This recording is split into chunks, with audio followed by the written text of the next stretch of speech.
महाराज के चरणों में आने से हुई है।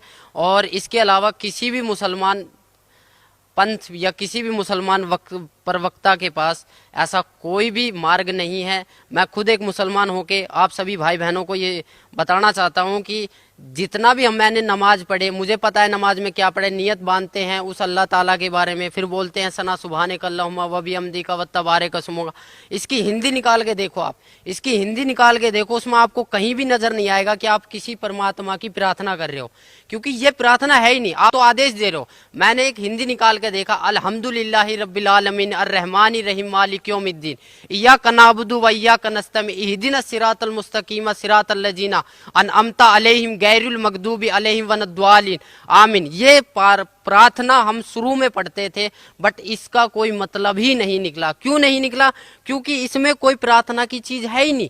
हम तो आदेश दे रहे हैं कि ए पैगंबर तू वहां जा, तू फलानी जगह कर, तू ये काम कर, तू ये काम कर। ये तो हम एडवाइस कर रहे हैं, पर हम प्रार्थना, हमें एक प्रार्थना करनी है। हमें नमाज का मतलब समझना है। नमाज चीज क्या है? नमाज का मतलब जो है परमात्मा बताते हैं कि नमाज का मतलब होता है कि अरदास लगाना, अपनी प्रार्थना लगाना, नित्य नियम करना। हमें 5 टाइम की नमाज दी है, फजर, जोहर, असर, मगरिब, ये 5 टाइम की जो नमाज दी है। पर आज लग हमने नमाज कौन सी सच्चे दिल से पढ़ी? कहीं भी हमें इस फजर की नमाज में जकात अलग हो जाती है, सुन्नत अलग हो जाती है, रकात अलग हो जाती है, कुछ भी अलग हो जाता है, पर परमात्मा तो एक है।